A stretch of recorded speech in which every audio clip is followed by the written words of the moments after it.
Good morning, good morning, good morning. Hope you're all having a fantastic day. It is Saturday, May 13th, so you know what time it is. It's Wax Gaming Weekly Recap time, where we try and go through all the top news from the Wax blockchain from this past week, plus anything that's upcoming in the next week or so that you should be aware of. It's an exciting week coming up, and it's been fun over the last few weeks. There's been a lot of activity going on, so we're going to go ahead and dive right into this with starting out with a word from our sponsor. Our sponsor for this episode is Alcor Exchange. Make sure you go ahead and check it out. If you haven't already checked out, they just released a brand new liquidity pool, basically version 2.0 that makes it more efficient. It allows you to put a price range on basically the liquidity pool you have in there. Instead of going from 0 to infinity, you can go ahead and do a narrower range, which makes it more efficient and makes it better overall as far as potentially your returns go. So go ahead and check it out if you haven't checked out Alcor Exchange yet. It's some pretty cool stuff that they're doing. Plus, they're rolling out a number of other things here in the near future that you should check out. All right, let's go ahead and dive into this week with some shameless plugs.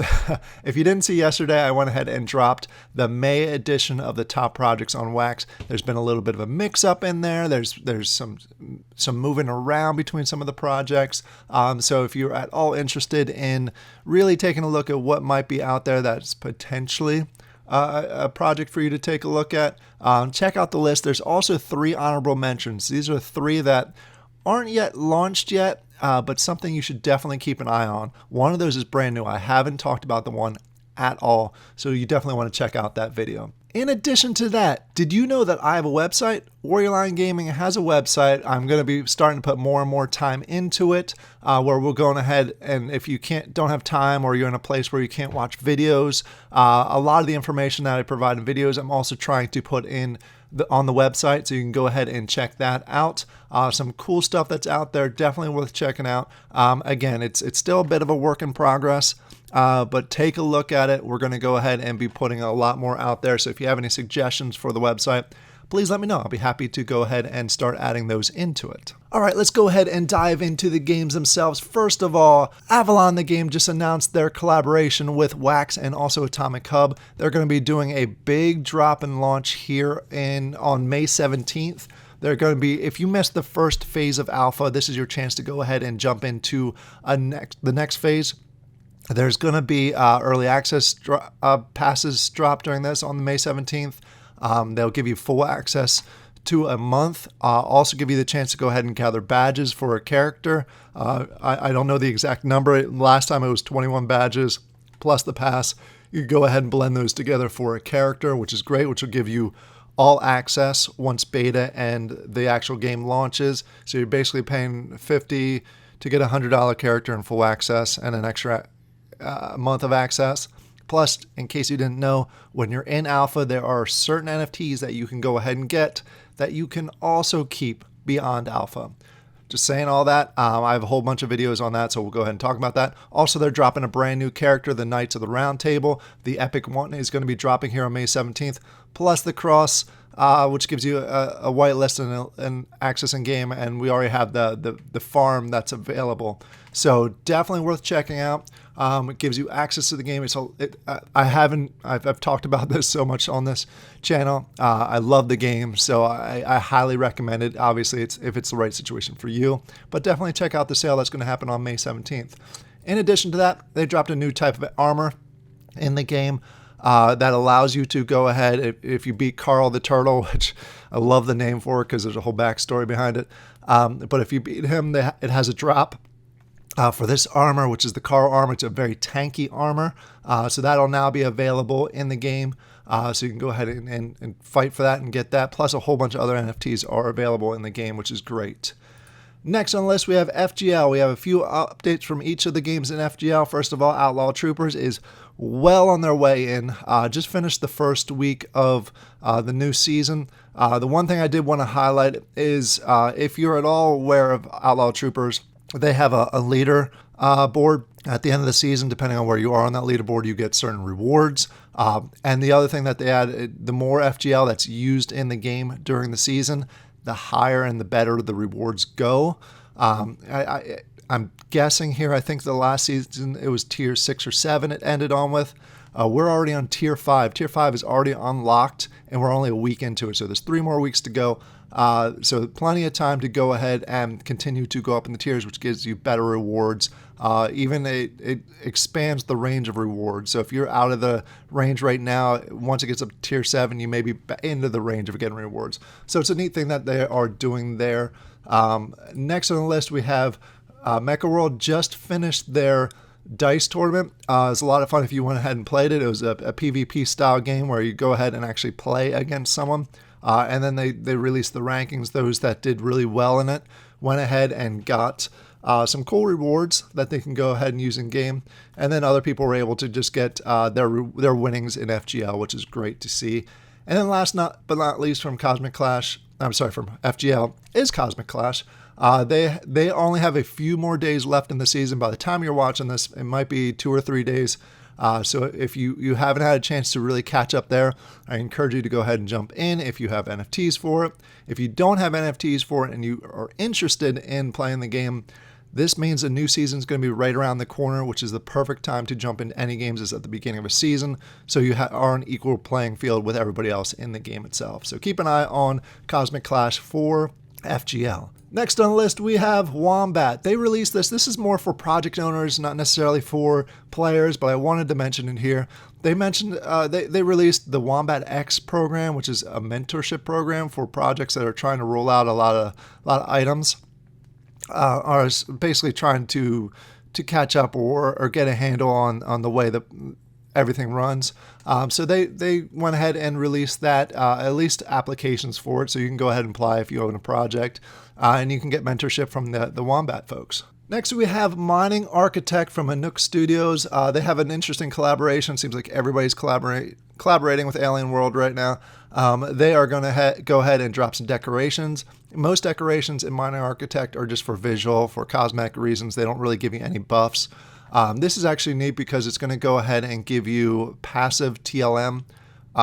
You only get 1 per decoration, 1 TLM per day.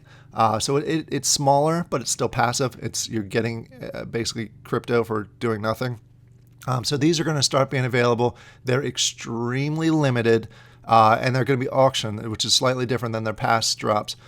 Go ahead, if you're at all interested in Mining Architect and earning some TLM, go ahead and check out the Discord because all the details will be out there, so you can go ahead and start working through that. And then we have Farming Tales. They did the Spring Festival last weekend. Unfortunately, I had some personal things that I wasn't able to play like I originally wanted to play.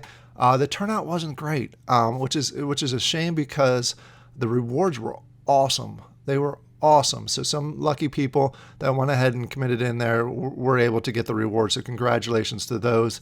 Farming Tales is looking to do some changes to the overall economy and environment. They recognize they've been around for 2 years. The one issue that happens with a project that if you've been around for too long, too many NFTs get produced and start to flood the market. Farming Tales folks recognize this, so they're looking to make some changes to really help the environment, and they're putting up to the community to vote on it. So since it's such a major change, they wanted to get our feedback on it. That actually happened yesterday.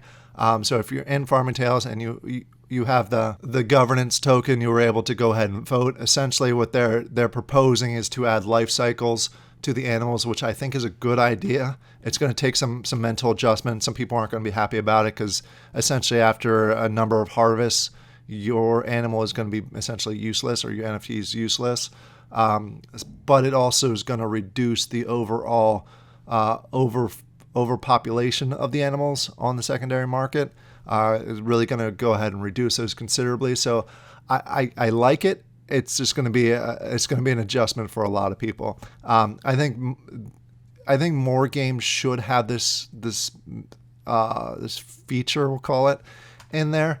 How they do it is going to be different depending on the game, because the thing that we haven't realized in a lot of these games yet, and Farming Tales is starting to realize that, plus a number of other games are starting to realize it also, is just the overpopulation of NFTs, especially if you have a crafting option available in the game. After a certain period of time, there's going to just be a lot of them available. So they need some sort of limiting, burning, some sort of mechanism in there to really reduce or kind of have a soft cap, we'll call it. I give credit to Castles. They are doing a doubling feature. Not necessarily the way they've handled it has been the best, but just the fact that they have that soft cap built into the economy, I think has been great for them as far as trying to limit it. Other games should really kind of focus on doing that, and I think Farming Tales recognizes it and they're trying to implement it, but they also want to have the community support around it. So more to come on that. That'll be really interesting what comes out of that as far as that goes. Obviously, I'll do a video on it because it's such a big change to the economy. Taco also has done a few things over this past week. One of the major things is that they've implemented the gear upgrade and the gear pack crafting into the game. You can go to their Discord and read through all the details of this. This is something that a lot of people have requested, including myself. So I'm really excited to see that you can go ahead and if you pulled some bad packs, you have the ability to go ahead and blend them together to go ahead and get better gear. So that's nice that they're adding that. Also acts as a kind of a burning mechanism also. The crafting, I'm jumping back to what we had just talked about for Farming Tales. We'll see how that all works out as far as the crafting goes. Hopefully they don't overpopulate it. But it will, also something to keep an eye on. Let me know down in the comments below, were you able to upgrade anything? And has anyone gotten a mythic yet? I'm curious to see who's getting to those mythics. All right, next on the list, we got Nova Pangea. This one's fun. I'm not usually a big fan of PFPs. I'm not really the avatar with no real utility type of person, so you won't see me usually go out and do that. The nice thing that they're doing is that they're putting these out there super limited. There's only 30 per realm, and that's before they actually give them out to the people that we're helping them out with the creator side. They will have utility in game. They look awesome. I really liking the space ones down here as far as the realm goes. So they look super cool. They're going to be dropping here on May 24th. Again, they are incredibly limited, 30 per realm. So if you're in a realm and you want one, you better jump on that once it goes live on the 24th. Just a fun thing that they're doing. And their art style is super unique. Always been a big fan of Nova Pangea's art style. So this is fun.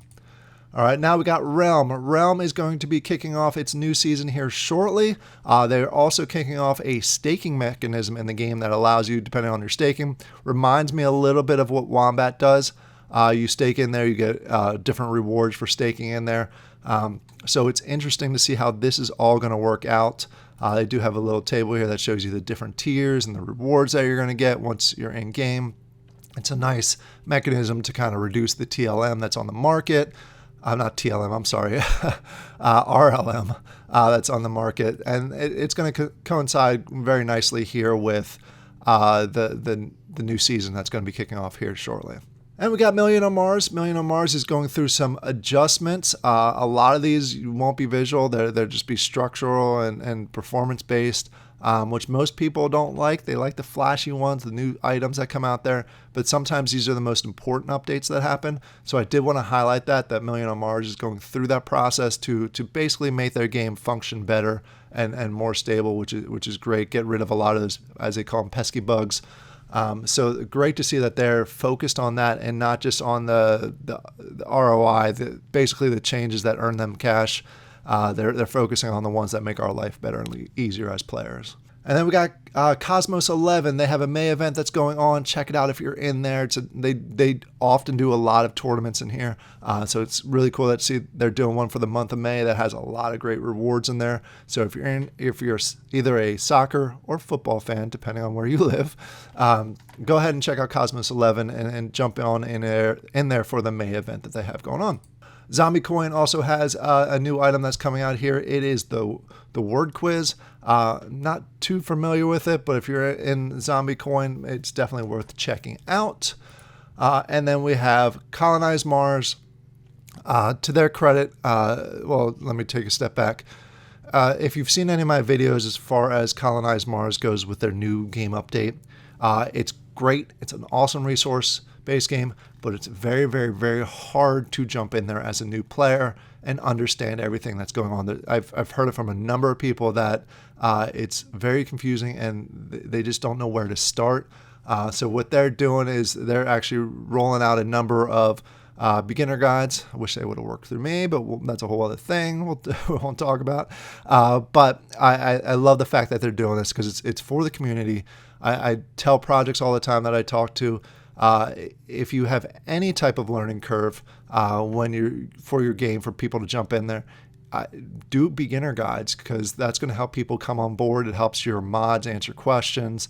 So happy to see that they're rolling out a bunch of beginner guides to help new players with the game, and I think that's going to help them overall. Next, we got Pixagon. I thought this was interesting, and that's the real reason I put this in here. They are multi-chain, and they put a poll out there basically asking what different blockchains people are using and which one's using most. I thought it was interesting that overwhelmingly Wax won over ETH and Tez.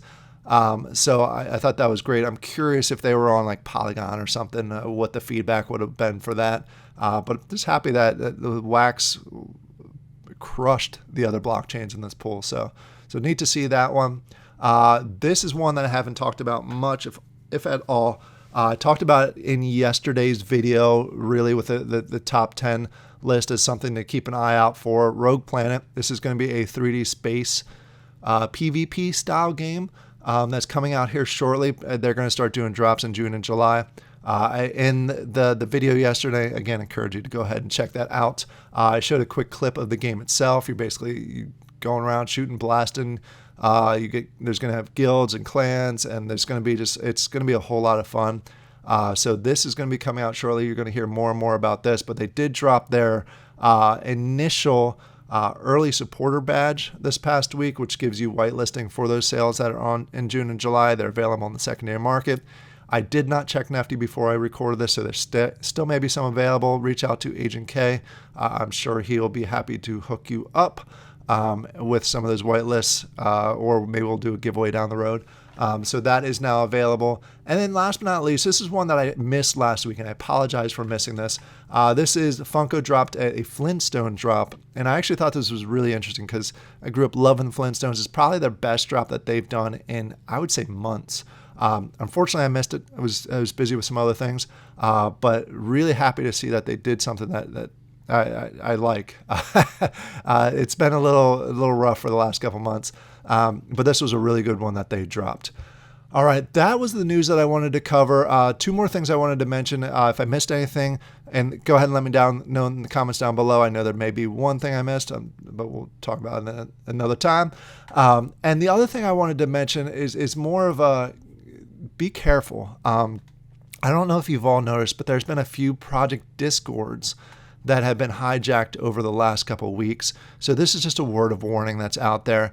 Even normally announcements in projects has been safe to click on links. Be careful. Be careful with those two now, which is unfortunate. Normally it's if you get a link from someone you don't know in DMs, don't click on it. That's the obvious scam to avoid. But now they're starting to somehow find a way into Discords and hijack basically the announcements in Discords. So if you see anything fishy in announcements or anything strange, don't click on it right away. Confirm it with whoever the project owner is just to make sure that it is legit. So just keep an eye out. Keep it safe. There's a lot of people that have lost a lot of NFTs because of things like these. So I wanted to make sure that I did include it in this weekly recap. Remember, don't click on links you don't know. And just keep your account safe. Try your best. Double factor authentication, even though that doesn't do anything for if you click on a bad link. But always just protect yourself. I hope you all have a great weekend, and I'll talk to you later. Bye.